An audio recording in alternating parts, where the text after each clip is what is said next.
Well, hello everyone. I'm Ed Parcaut. I'm here with Brian Galke. How you doing, Hey, Brian? everybody. I'm good. All right, and we're ACES53. What's ACES53, Brian? That is what Ed learned about a long time ago when he was in college, when things were in black and white. Yeah, we use chisels and other That's right. stuff. Walked both ways uphill to school. No, it's Yeah. something Ed learned about back in college, and that is what is the best hand in poker is 4 aces and then a joker. And then basically it's a little acronym for it. So, right, God, I'm blanking on the acronym. What's the acronym? Attitude, commitment, enthusiasm, smile. Where's my I hand? remember Where's smile part. and yeah. And then the joker is that unique ability you bring to the table that nobody else has, or something you've learned to make yourself better. And that's so on Thursdays, we bring the joker on, somebody to talk about what they've learned and certain things to help you build your own little, as Ryan calls it, his Batman tool belt. That's and utility belt, sir. I'm Batman. Yeah.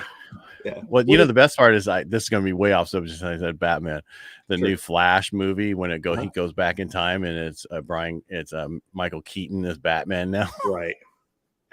And everybody's like, huh? I know. Well, that's you know what? For a guy that kind of disappeared for a long time, he seems to be in a lot of movies again. Ever since he was in Birdman, he ends up playing all these diverse characters. But it is going to be interesting to see him replay the role of Batman. Yeah, I'm Batman. Yeah. That's just how they're bringing back all the old characters, bring them back into the series.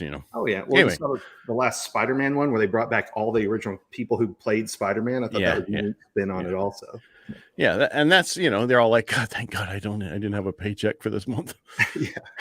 Which is ironic, right? Because what are we talking about is we're going back to the basics of sales with people like Zig Ziglar, Jim Rohn. What did they all teach versus what's the current thing where people pretend like there's magic words that will suddenly close a deal, right? Right. So there's some similarity. Well, yeah, it's still using the same. I mean, everybody uses the same thing today. They just maybe change how they say it to you. Jab, jab. What's that? What's his name saying? Jab, jab, right hook by Gary Vee. Yeah. And then, so basically they're talking about, when you need to have that hook when you're doing your marketing, when you're doing sales. How do you, even when you're doing video,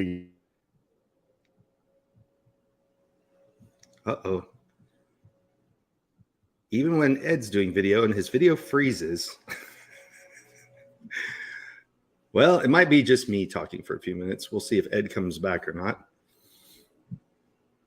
But I think what he was saying was the jab jab hook is, what's the hook? So if you think of like a newspaper, what's the headline that makes people want to read the entire article? And from there, then where's your good content? Because you tend to lose people fairly fast. So now if you're doing videos, it's what's the first tagline? What's your caption going to say that's going to convince people they should watch your video instead of moving on to someone else's? And that's mainly for platforms like TikTok, Instagram, you name it. Then, of course, the nice thing about YouTube is with YouTube, you have the ability to, once you put a video out there, it goes till forever. And the nice thing is when somebody hits your YouTube channel, then what they're doing is they're wanting to learn more about you specifically, and they're not distracted by everybody else unless you allow ads on your videos.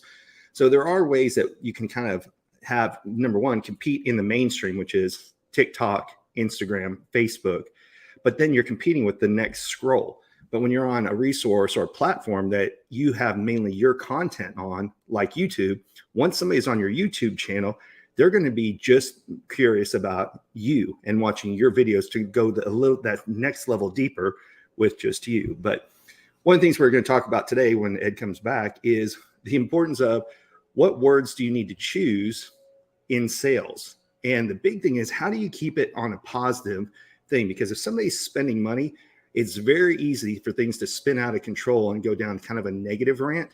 So what we're going to cover today is we went to, of course, our favorite ChatGPT and asked, what are some of the key words or phrases to use and or to stay away from when selling something? So this will be really ironic if Ed pops back in for this part, because this is the part that Ed is notorious for stopping me or stopping some of our guests. And sometimes he does it and catches himself too.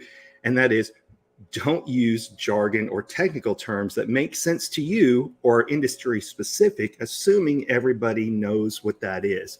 So a good example for that with me is I used to work in an industry that we answered a lot of government contracts. And so they would put out what was called an RFP, which was a request for proposal. And I got so used to saying RFP because I was only dealing with people in our industry. But to somebody in an outside industry, they wouldn't know that that means request for proposal, which is they put out a proposal. You have to say, can I meet these requirements or not? So you just have to be careful of. It's very easy. A lot of times we use that jargon or those acronyms to basically shorten the amount of time that we have to explain something. Everybody loves acronyms. But if somebody's not in your industry, then that's not going to help them. And of course, they come to do my yard right about this time. What are some of the other words that you should be concerned with? No or can't. So what you want to do is you want to keep everything positive, like we said in the very beginning. So you want to keep things on a positive, upbeat situation whenever you're in the sales environment or you're talking to people, because it is. Sometimes it's a large investment. And people, if you put doubt in, doubt's when people say no. So you want to use a lot of positive words. Try and stay away from no or can't.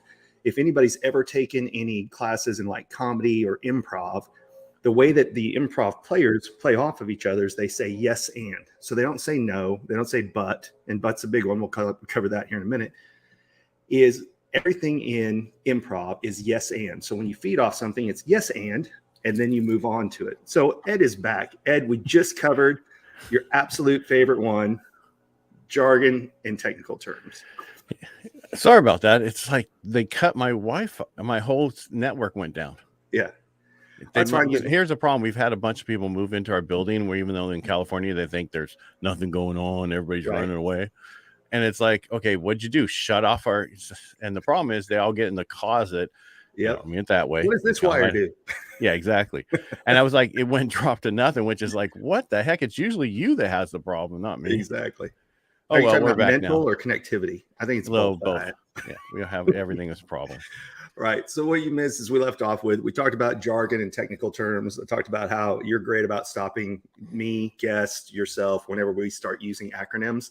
And so to stay away from those. Right. Well, you got a lot of people think, they're so used to it in their industry. It's like, but even in your industry, stop using it.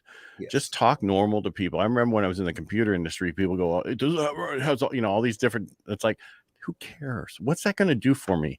Exactly. Well, you need to, again, what we do now differently is we ask why, what 3 times, find out what they're looking to do. You ask questions, find out what they're using it for, whatever you're doing. And then tell them how what you have will help them. Don't throw in all that jargon that they're not going to understand or that makes them feel inadequate. Absolutely. I was going to say stupid, but inadequate was better. Yeah, don't call them stupid to their face. We wait and we do that offline. Stupid is, stupid does. I would ask people all the time when we were doing sales calls and say, hey, I don't want to talk up or talk down to you. Can you tell me kind of what's your level of understanding with this stuff? Because I didn't want to make it so dumbed down that we were boring them, but you didn't want to go so high level that they were lost and afraid to raise their hand or ask questions. So sometimes even level setting, when you get in there, will let you know what language can you use when you're talking to them. When you came back on, no industry jargon, period. I don't care what it is. Don't throw it out. Don't even talk. Because you're right. When I'm on mini podcasts, especially, all right, even when I'm on Helping the Brave, they'll say, I was about, and I'm like, okay, for the people who don't understand what you just said, can you break it down for them? True. Right. We want everybody to understand what you're talking about. With the one exception, I'm going to say in the strictly IT area, if you come in and you say, well, it's gigahertz instead of gigs, I think there's some things that you can shorten because there's some really long technical names in a lot of the IT industry. So in that industry, I'd beg to differ, but I agree with you pretty much in every other industry. Well, okay. All right. So you, instead of gigahertz, you say gigs. Yeah. That's okay. But you're not. Okay. I'll give you that one. But still, what does 1 gig mean to me? Right. It's just all about speed. Right. And that's where you have to go in and explain things down to another level. That's because supposedly I have that here, but that just didn't happen now, did it? Right. Well, that's why look at most marketing. What do they say? Faster speeds. And then they'll say up to, 100 gigahertz or whatever, or 100 gig. People just want to hear faster speed. They don't know really what does it break down to when you're in there. So you're correct. But back, hold on, from what you just said. So I can't say that in my industry. You can't say faster speed? I can't say faster, there's certain words we can't say because we can't define that. We have to. So in our industry, you're supposed to define what that means, or certain industry people will come after you. And I'm talking more on the Department of Real Estate side. I've had many times because a lot of people are doing postcards again, and they're asking me, how did you do your postcards before? I'm like, well, there's certain things you can get away with, certain things you can't get away with, certain words you can use and certain words you can't use. And if I had George Carlin on here, he'd be saying a lot of stuff that you shouldn't be using, but we don't want to get shadow banned. Yeah, exactly. Well, and there was one, it used to be people made outlandish claims all these years ago, we'll help you double and triple your business. Instead, people have to change it to, some of our previous clients have been able to double or triple their business, because you can actually be sued for making false claims in some industries now. There was a big one when it was in real estate training, stock market training, even, online marketing. Now it's become such a popular thing of people will invest in a product, not make the money that they thought they would. And what do? They don't take a look at, did they do the work? It's like, well, I'll just sue the person to make it easier. So it is something you have to watch out for. I mean, we had that in our industry where, or not my industry, but in our area where we had a 132 go through, and they took out all these businesses and helped move all these businesses to other areas. The 132, Ed? It's a freeway. Okay. Thanks. Yeah. But anyway, sorry. See how I just did that? Anyway, so it's it was like connecting all the way over. So another way to get somewhere, which is normally only a 2-lane road, right? But they had to interchange. They were doing all this. Well, they took out all these businesses. Businesses moved, and a lot of them got amazing deals on the new places. The city helped pay for the remodeling, all this stuff, really cheap loans, sometimes grants. And one of them sued the city saying they lost money during that period of time. Well, during that period of time was the pandemic also, where a lot of people weren't driving and running into things. Exactly. So what I'm getting at is, your point is, people will sue no matter what. Yep. 100% they will. Protect yourself.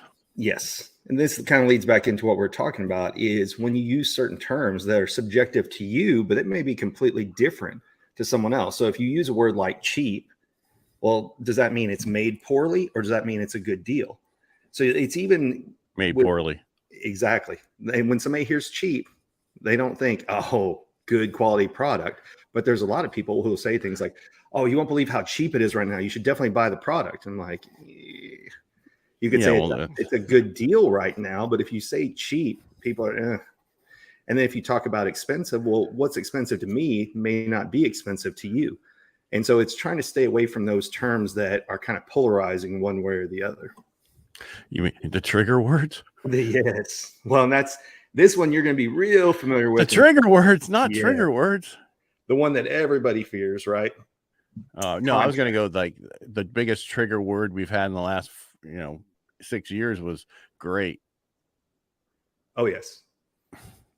And your favorite one, well, your trigger word is authentic, right? Or is that Steve's? I know somebody else. No, my biggest problem is they in today's world, they make things so much not negative. What I mean by that is, and this is going a little off topic, but basically is going to bring back to what we're talking. If somebody was raped, they're no longer raped, they were attacked. If somebody, if I robbed a bank, no, I didn't rob a bank. I made a non-authorized withdrawal. Trying to put certain things on things. Yeah. Right. They're changing the words to make it not so triggerish. Right. But sometimes we need those words to trigger certain things. Right. So you understand what's really going on. And I mean, that's when I said the word great or, unifier and all those things that never happen. It's just a word. Right. Right. But when you're talking to somebody, you want to use the words they're going to understand also. Yep. A universal one down below that we just put in, because me, I love the banners. You love banners. Banner Brian. That'll be my new nickname. Contract. When people think contract, they think a ton of money from attorneys. Somebody's going to sue somebody. I'm going to be held to this piece of paper until the day I die. Contract just doesn't have a good term, and so because it sounds so restrictive, people hate that term. So what I thought was interesting is ChatGPT also didn't like the term agreement. And I've always heard, oh, hey, let's go sign the agreement. And it was even saying that can be now a word that will set people off and create them the pause or the concern before they'll move forward with the paperwork. So, well, then the real question is, what haven't you done for them to move forward? What right. don't they know, right? Because that's the whole thing, knowledge needed to overcome waiting. What have you not explained to them and gone deep enough with so that they don't have these hesitation or care about the word contract or care about the word agreement or application? Maybe you need to go deeper in your sales process and find out what you're not hitting so that people don't have these, I can't think of the word, but not want to move forward. Yeah. Hesitations, right? Thank you. What's their concern? All right. So what is no again? Knowledge Needed to overcome waiting. KNOW. and waiting. Trademark by Ricky Bobby Inc. That's right. Here we go. I couldn't remember, so I was typing it up as we went. But Ed did a quick talk at that. Was that in Austin that you did that talk? Yeah, I don't remember. It was pretty I bad. remember the water balls getting knocked over and over again in that location. Yeah. And I had it. Well, that one was the first time I remember that you need to make sure you bring water up with you or something to drink, because that was after my, I think, COVID event. And ever since then, it's like I can't talk without drinking something. So. Well, I was there, and my whole head swole, and it wasn't because of my ego. That's when I got stung by a bee right here in my whole face. I looked like the elephant boy coming in. Yeah, well, it's not always about you, Brian. It's the Quasimodo story. That's how I remember Austin, half drugged up, half swollen. Yeah. Well, Austin was a great time. Austin was a good time. Yes. The other ones that people are worried about is problem or issue, and guilty of this one. When we do presentations and they'd ask a question and I knew it wasn't something we could do, I'd say, well, the only problem with that is people don't like hearing the word problem. If Joe was on here with us, he hates when people say no problem. He's like, why do you even put that word out there? Just say all good or something else. But when you say problem, that's all people hear. So when you say no problem or no worries, all people hear is problem or worries. So Joe's a huge advocate of staying away from those two words there. But a lot of people will like, hey, I'm sorry to bother you. No problem. Right. I mean, it's like slang or something that they're using these days, but you're right. Don't put anything in words that's going to make someone think, because I listen to words and how someone says certain things, and I key in on how they say it to go, okay, you said it this way. Is there an issue right here? Right. And that's what people are looking to do. When people are in the middle of a purchase, again, back to no, they're looking for reasons to wait. Yes. And that is a big one that I'm trying to work on, is when instead of saying no problem, all good. Now in emails, I just type out all good instead of putting no problem. But what are the question that for the listener? I don't even have that come up. I just not even a way that I know how to use that. No problem. I just used that this morning because they came in something that said, hey, sorry, this took so long. All good. We had, instead of saying no problem. Because again, what do people hear? They don't understand that the human brain doesn't understand the word no in front of anything else. And so just thinking about what you're responding with. But do you have any of those that are like that, Ed? Like mine's all good. No? Nothing in yours? Well, you just sincerely. Better than the rest of us. No, it's just there's certain things that I've learned not to say over time just to make it easier. And because there's nothing worse than putting your foot in your mouth and killing a sale because of something you said, or talked your way through a sale because you didn't shut up. You just need to know when to hold them. Right. Now I'm going to pop that one back up. Now it's you. No, this one. What's that? No. Now it's your this Wi-Fi. One. Agree with, but is it me now? Dang it. Well, what I dislike about this one is I was in some sales environments where we were told, you say yes no matter what, even if our product can't do it, even if we can't do it now, the answer in sales is always yes. And I think that was the old school method of always saying yes. I think customers value being truthful now. So you can say the whole, like we mentioned earlier, yes and, or, yes, but. So in this case, I am saying it's okay to have a but, because you want to let people know you're acknowledging what they said, but then you need to go deeper. So if a customer asks for something that isn't possible, you can't automatically say yes if it's not possible. Because if you truly believe in your product and then you start corrupting that, your product, your service, you name it, people can tell when you're being insincere with something, or as Ed likes, inauthentic. Right. No. Yeah. So Why pick on me with that? Everybody hates that word. I know, but I mean, not everybody, you but and that's Steve right. it's probably the top two people I know who hate that word the most. Just be who you are. Be who you are. That's all it basically is. Be who you are. Be you. Whether you're a dick or whether you're a nice person, just be who you are, and you'll attract the right people who want to be around you. Absolutely. And I'm sorry, I just threw it off your since you're. No, I was going back to the butt, which was don't have a big old butt, because when I know, but go back to the other one before that. Oh, that's saying no or can't. Yeah. So on this, a lot of times people ask me something, and I'm not going to know it, and I tell them I don't. In my industry, it changes so much.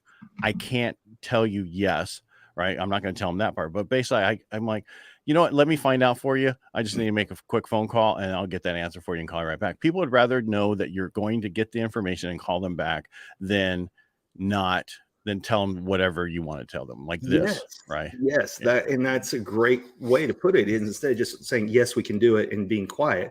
If you don't know the answer, hey, let me get that back to you. Because what that also allows you to do is prove that you can do follow-up with the customer. And not a lot of people do that. Like I said, old school sales was just say yes no matter what. We'll figure it out later. That's not the way people want to be treated this day and age, especially people can research everything. And a lot of times they'll throw in gotchas just to see, are you legitimate or are you full of it? So you have to be as truthful as you can whenever you're answering your people.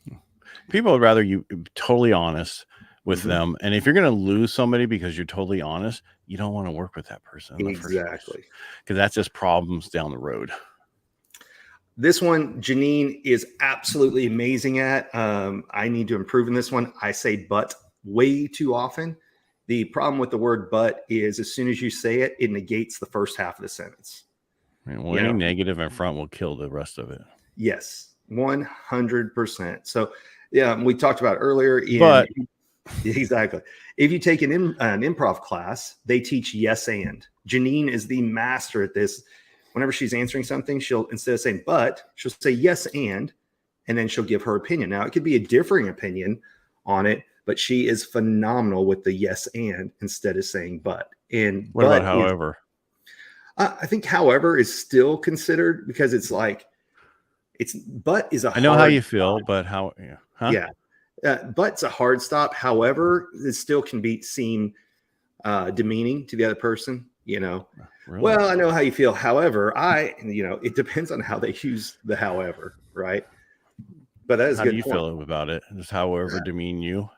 It just depends on what the subject is. However. Yeah. Like if you're throwing out a restaurant suggestion, you're like, hey, I want sushi. They're like, I like sushi. However, we're closer to an Italian restaurant. I'm okay with that. Versus a but. How about what about this restaurant, since we're closer to it, instead of however? That just didn't flow right. True. It just all depends on how it's used. But is an instant hard stop for people because they quit listening to whatever was before. Like it's kind of, I don't mean to hurt your feelings, but yeah. Right? And then it's always the bad news that follows it. Well, whenever you say that, I don't want to offend you, you're going to offend them. Yes, 100%. In this day and age, that's the easiest thing to do, is offend anybody with anything. So without even trying. You're breathing. That offends me. Yeah, you're in my space. Exactly. Remember when we used to be able to have conversations with people to understand their perspective instead of it's just I'm automatically right and you're wrong and vice versa? So, yeah. Can't talk about it. But those were the days. But there it is. All right. Well, the funny thing is, like, if you ever go to different countries, right, especially Mexico, they're going to go, it's a beautiful day, no? Right? It's like that negative's at the end. And it's like, okay, you just threw me off. Yeah. Is it not a beautiful day or is it a beautiful day? That's a great point. Sentence structure, depending on where you're going. There's a good book called Kiss, Shake, or Bow. And it's talking about not just your body language, but what words and phrases do you need to use depending on what country you're going to. And a lot of people have no idea. Like there's some places where this is yes and this is no. And so it goes back to what we've talked about in the previous discussions, is you have to know your audience and who you're dealing with. So if you're going to travel somewhere, there's so many different idiosyncrasies of what's acceptable there versus somewhere else. But you're right. When they throw the no at the end, you start thinking, was that a question? Was it a statement? Right. So. Yeah. And again, you need to know your audience. You need to know who you're talking to. You need to know how they are. You need to know who your client is, talk to them the way they want to be spoken to, and how they'll understand. Right. Yeah. The just and only. These are just filler words that put in front of something. You say, oh, it's just because, why have the just? Or it's only because, why the only? Those are just filler words that are in there. And they start to create suspicion or doubt of why is the person even there, right? And so when you start seeing those words. So it's not exclusivity? No, it's just. Like only, because I know you have an OnlyFans account. So. Well, that's true, but there's not just one fan. It's just only their fans show up. That one threw me off on that one, Ed. I won't lie. I was thinking in sales terms of it's only 1997, or it's only when people hear that. Again, well, that's a subjective term. Yeah. You brought up numbers, right? It's so true. I mean, $2,000 or $19.99, huge difference in people's thoughts. But it's not over 2,000. It's still $19.99. Right. And again, it's how people look at it. But just the best thing you be is honest with your people. Period. It's okay to fall on your sword, as they used to call it, with people, with clients. If they don't want to work with you, that's okay. There's other ones who will want to work with you. That's just, what is the saying? If you try and make everyone happy, you'll make nobody happy. It's the same thing in business. And you mentioned this earlier in the podcast today, is if customers are a pain to begin with and they get stuck on something so simple, that's how the entire relationship's going to be. And, they always post the memes of take a $50 client or a $5,000 client, and the $50 client will ask all these questions. The $5,000 client will just say, all right, send off the check. What else? What's next? And it's true. The more painful people are in the beginning, that doesn't change. It's kind of like if you have bad dates at first, don't get engaged, don't marry them. It doesn't get better, right? It should be happy in the beginning, and then you may hit bumps in the road along the way. But if things start off bad, rarely in any relationship, especially in a business environment, do they get better after that. So did you find the word so in here yet? I did not, because that would hurt me, because I use that word nonstop as a filler word. And I'm constantly reminded when I go into CapCut on videos and I have to delete out the so. Damn it. Yes. Well, I think the problem is we want to fill in when we should just be quiet, right? Yes. When you change, and a lot of us, I did a video by myself when I normally have a co-host on a morning show. This was back to OnlyFans again.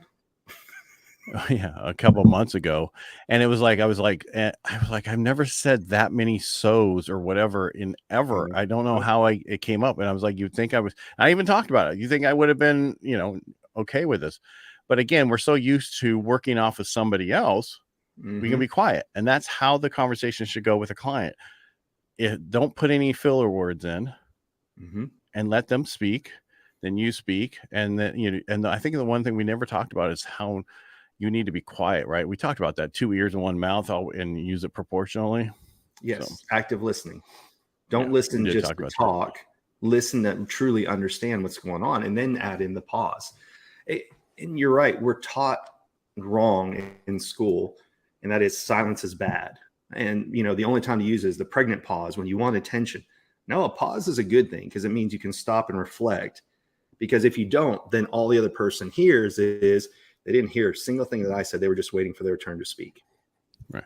And also the pause is a great way to finalize certain things, because the other person is getting nervous and think they have to talk. And so they'll talk before you and usually say things that that information you need anyway, that they didn't want to tell you. Yes. Technically. There's a scene in Boiler Room where the guy wants to keep talking. They're like, shut up, stop talking. And then they just sit there with that awkward silence for a minute. And then the customer's like, yeah, okay, I'll buy it. They'll celebrate in the background. But it's true that to a certain point. Yes.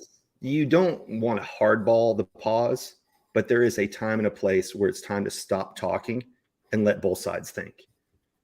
But there was the old sales belief that they who talk first loses, right? Yeah. I used to say that all the time. Yeah. But that was, more when you do it on the phone. So what I do now is different than back then. But now it's all about, building personal wealth through home ownership kind of stuff, and explaining that to people through the process. It's not about you need to save $50 a month. You need to save $100 a month. That's not what it's about. It's about the relationships we're doing now versus the transaction. Those were transactional sales. We're doing relationship sales. That's just it. Before, there wasn't the need to build recurring relationships. A lot of people that were originally in sales, you sold something once and then you were done. There wasn't things, unless you were selling copiers and then you had service maintenance and things. A lot of things were one-time sales, and that's why there's a lot of bad habits. For example, I'll just use the stereotype: car sales. There's a lot of people who don't care about burning a bridge to make a sale because they figure somebody's not going to come back for 3 to 4 years. But that's not true, because they can refer other people to you. And that's why we're starting to see that change in different industries, of away from the hurry up and close them to you need to build a relationship, because relationships lead to referrals. Referrals lead to more business. Because referrals are a lot more inexpensive. Yes.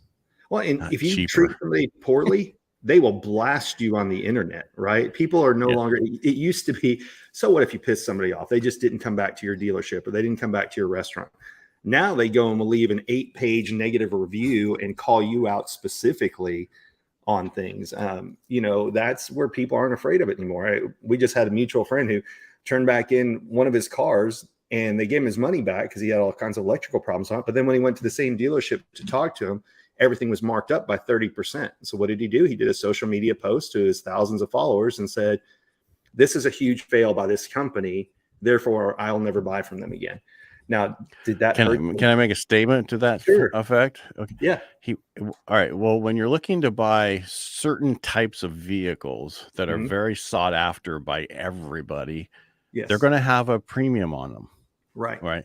And that's the problem, is and also a lot of those dealerships, so I'm just going to say it, Ford. Yeah. The main company at Ford is like, we don't want you to buy from dealerships anymore. We want you to buy direct. Right. They're on a point to actually get rid of dealerships where you buy your vehicle direct and they ship it to you directly. So there's a lot of that. And he's right about the fact that each dealership has its own markup on I'm just going to say Fords. Because when I was buying my F-250, I have a friend of mine who bought an F-450 out of state of California because there was no markup. It was whatever was on the sticker. Yeah. Yeah. Which, again, it's just another reason you guys are leaving to come to Texas and drive. We're not everybody. But here is the thing. I'm going to put it out there. There's a company in our town that does used cars, and get a year old, right? They're Robert's Auto Sales. They're freaking amazing. Whatever you want, you just call up Casey over there and tell him, and he'll go get it and find it. And then you pay a lot less, whether it's Raptors, Broncos, you name it. So there's a way around that bullshit. There is. And you mentioned that even before this call, that it's like the top selling dealership in the state or something like that. Yeah. Well, for used cars. Yeah. Right. Yeah. Out of Modesto. Figure that one out. Yeah. All right. Well, we were shooting for the 30-minute mark today. We had to get a few extra minutes because for once I didn't have the internet issue. Yeah, well, I can't help it when they take it completely away. Knock it off. Don't steal my glory. Don't steal my glory of one podcast where I had better reception than you did. I'm going to write this one down on the calendar. It's going to be marked for a while. Good. You're going to need to keep it because it's the only time. Exactly. Well, we'll see. I'll just order more internet to your building the same day that we do podcasts. See what we can get done. Not ordering. Yeah. Thanks for hit the wrong key. Yeah. All right. You going to take us out? Sure.